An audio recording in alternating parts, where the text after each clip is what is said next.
The thought was that where he put oil on my head and was scribbling on the walls would possibly be someone suggested that I drink. Today we're going to be diving into the question, do chronically ill people want to be sick? Talking about illness in general can be really difficult, and it's especially difficult to talk about it online. Chronically ill and disabled people are often on the receiving end of a lot of thoughts and opinions about what treatments we should and shouldn't try, whether or not we're really sick at all, and if so, whether or not we really want to get better. There's been a rise of people online talking about our experiences, not just with illness itself, but with the medical system, able-bodied people, just sharing what our lives are like, what kinds of things are helping, basically just creating this community of people with shared experiences. And for me personally, it's been extremely therapeutic, not only to share about the things that I've been through, but also to hear about other people's experiences and be like, oh my gosh, I thought I was the only one, which in some ways is really validating, but it's also really sad sometimes because I just wish that none of us had to be dealing with this stuff. And one thing that it seems like a lot of us have a shared experience of is at one point or at multiple points being on the receiving end of people questioning whether or not we really want to get better. So I want to share a couple of the highlights, I guess you could say, of the many times that I have experienced this or some variation of this, and I'm really curious to hear in the comments if you have been through anything similar. All right, to start us off with one of the, I would say, milder but still pretty uncomfy situations. I had someone confront me one time with actual tears in her eyes, and she said to me, "You say that you want to get better, but I saw that you got Starbucks the other day. And I just can't understand how you could say that you want to get better and be eating such unhealthy food." And this went on and on.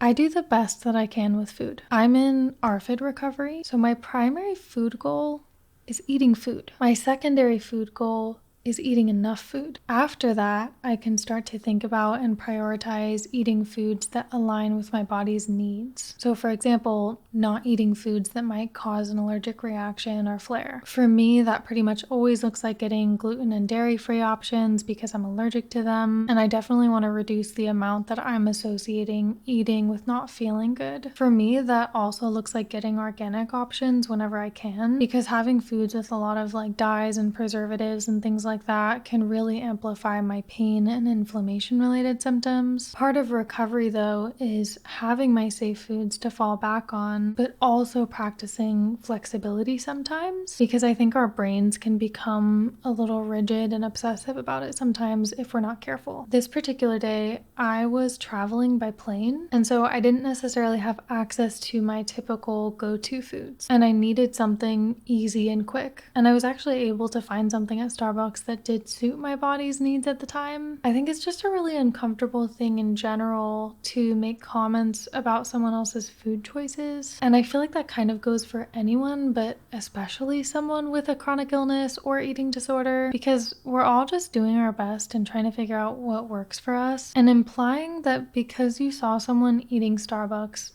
one time, that means that they don't care about their health and they don't want to get better is pretty uncomfy. And by the way, I know people who get Starbucks way more often than me who are also technically in better health than I am at this point. My point is, there's nothing wrong with taking a look at foods that might better suit our body's needs and reduce things like inflammation. But the very black and white, this is healthy, this is not healthy. If you eat this, you care about your health. And if you eat this, you don't care about your health, can often be a really careless way of taking the very complex system of food relationships and removing all of the nuance of each person's individual situation and needs. Okay, moving on to another, I would say, pretty uncomfy situation. There was a time when someone suggested that I drink pee. The thought was that this could be The start of something new. Wait, something new. It feels so right to be here with you. Oh, now I'm looking in your. How do you do the whoop? Eyes, eyes. Now I'm looking in your eyes. I feel in my heart. The start of something new. Okay, so back to the story. So she has told me that drinking pee would be a good idea and possibly the start of something new. Sorry, I can't. Would possibly be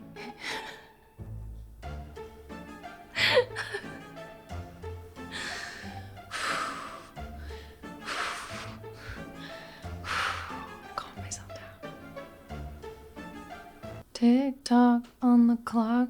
I'm on the speakers out in the night. I'm a fight to see the sunlight. And basically I said, thank you for the recommendation.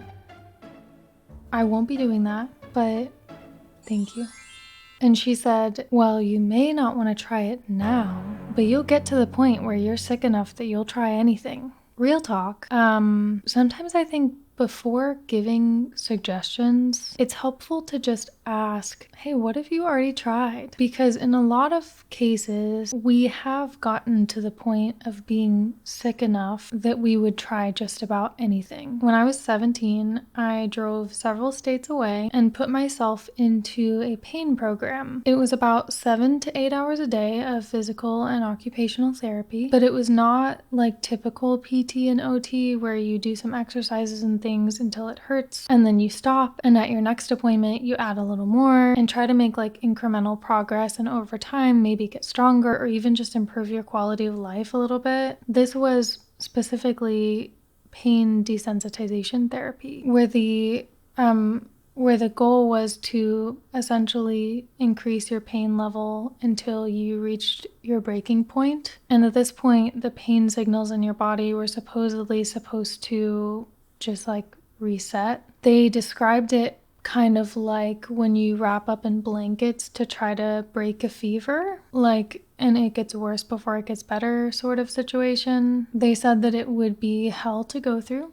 But when it was over, I would be a functioning member of society again. And by the way, if you are someone who is looking into different treatment options, I would encourage you to be especially wary of things that are high risk, high cost, high promise. And if you want me to make like a whole separate video on that treatment program in particular and the experiences that I had there, let me know in the comments, because it was a lot. Leaning into treatments in recent years that are gentler and kinder to my body has been a much better approach in my experience. There was another situation where I told someone that I had been experiencing chronic pain, and he said, "You got pain?" And I said, "Yeah."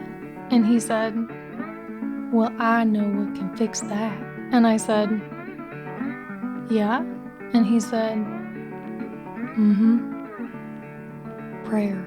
And I said, oh, wow, gosh, yeah, all those nights suffering alone, I never would have thought, gosh, yeah, silly me. And then he proceeded to do an entire like prayer ceremony thing where he put oil on my head and was speaking in tongues and scribbling on the walls. And when it was over, myself and him and the other people that were in the room just kind of opened our eyes and looked at each other. And he looked at me and he said, "So how do you feel?" And I said, "Still in pain, man. I don't know what to tell you." And he looks at one of the other people in the room and he says, "This is your fault." "Excuse me?" He said, "You don't want her to be healed, do you?" And this other person was like, actually, I very much do. Like, that would be great." And he said, "God can't heal her because you are blocking the way." This took a turn that you were probably not expecting, right?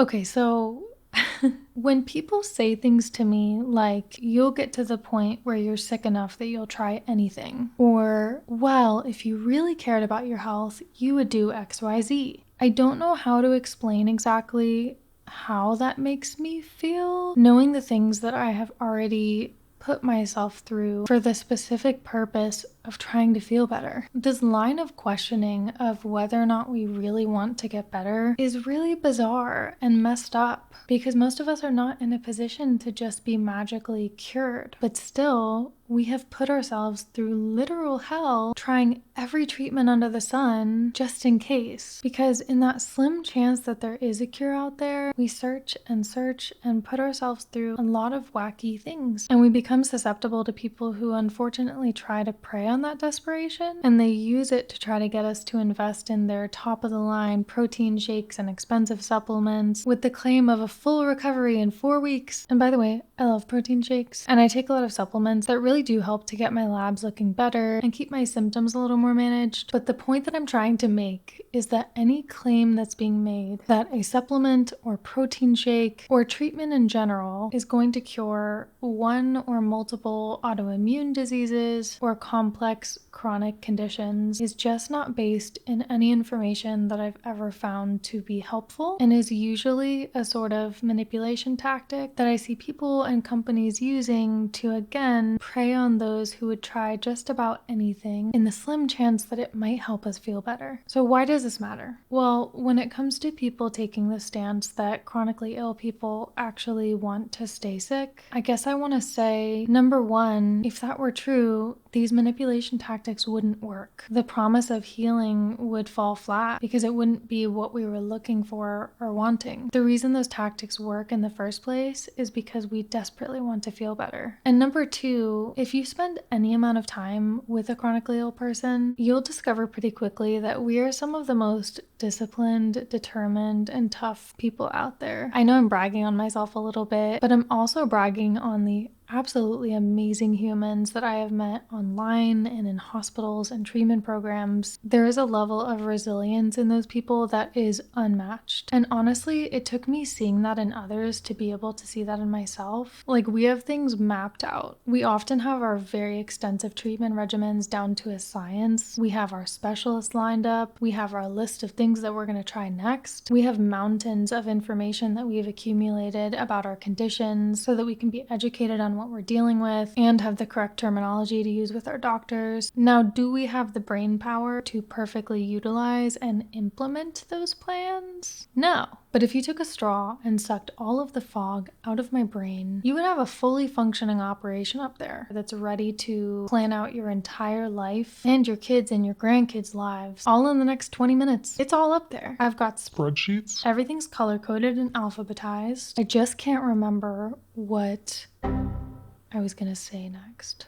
What was I talking about? Right. If I didn't want to get better, or at least improve my health in some way so that I could have a less limiting and challenging life, why would I be doing all of that? Why would I be trying new treatments, going to physical therapy, researching new discoveries about my conditions, asking other people what helps them, and on and on and on? Why? It's exhausting. We really, really mean it when we say that having a chronic illness is like having a full-time job. If I could quit this job, I would have done that by now because it sucks. But it's the job that I have, and so I'm going to do the best that I can with it. And I'm going to try to find things within this workplace that bring me joy, like finding others who also don't like this job and are not having a great time. And we can basically become like work buddies and trash the shitty management, which in this case would be like our nervous systems. Yeah, we need to complain to the higher ups and get this situation addressed, because us down here making sure that the company stays afloat, we're about ready to go on strike until the working conditions are better. Do you understand what I'm saying? Anyways, I hope this all made sense and hopefully cleared some things up, like the fact that I'm not going to drink pee. Do we want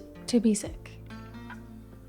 No. Do we want to spread awareness about it, make friends who are also going through it, sometimes loosen the reins just a little bit on rigid health expectations, and insert as much pizzazz into the equation as we possibly can so that it doesn't feel so dark and gloomy all the time? Absolutely. Do you think this means that we secretly enjoy being sick and that we would choose to live this way if we could? Let me know in the comments, I guess. Until next time, take a deep breath. And know that it's going to be okay.